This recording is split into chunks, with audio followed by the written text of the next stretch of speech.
جیاوازی ئاسی ڕۆشنبیری ئەبێتە کێشە لە بینی خێزانەکانە؟ یعنی مەبەست ئاسی ڕۆشنبیری شەهادەیە لە ئێستا ئەمان جیاوازیەکان شەهادەکەشە بەڵێ ڕۆشنبیری مەسەلەن لە تێگەیشتن و سەقافەتی ئینسانەکە بەڵێ بە دڵنیایی کاک بنارێ ماخر ئەبێ جیاوازی بکەین لە بینی شەهادە و لە بینی سەقافەتە. سال لەوانەیە خریجی جامیعەیە بۆ نمونە من جامیعەم تەواو کردووە، بەڵام گۆشە گیر و دوورە پەرێزم و قسەم ڕقە و نازانم چی و لەوانی ڕۆشنبیر نەبم، بەس ینی لە عیلمێکە شارەزاییم هەیە. مسەقف جیایە، مسەقف ئەوەیە کە لە پسپۆری لە بوارێکە هەیە، بەڵام لە بوارەکانی تیشە شارەزایی هەیە.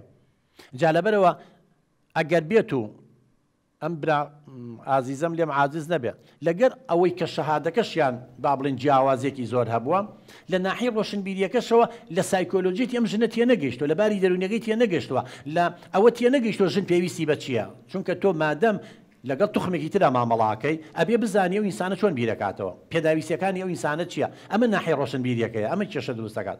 خۆ لەوانەیە جاری وا دووچیان خریجی جامیعەن یاخود دەرچووی پەیمانگان یا دەرچووی ئامادەین یا دووجا ماستەریانە، بەڵام بزانستەکەیان شەهادەکان علم با بڵێن ماستەری لە عیلمێکا وەرگرتووە، بەڵام ئاسی ڕۆشنبیریان نزمە چە دووشتی جیاوازن.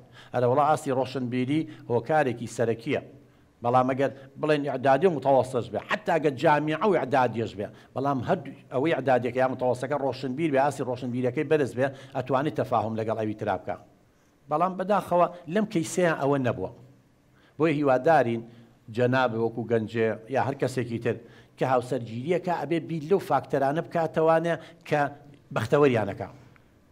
هۆکارەکان تەمەنا ئاسی ڕۆشنبیری لایەنی کۆمەڵایەتی یانی بێ نزیک من لە یەکەوە کۆمەڵایەتی، ئەمان لە خێزانێکی فەقیر و لە خێزانێکی دەوڵەمەندە، ئەوەش کێشە دروست دەکات.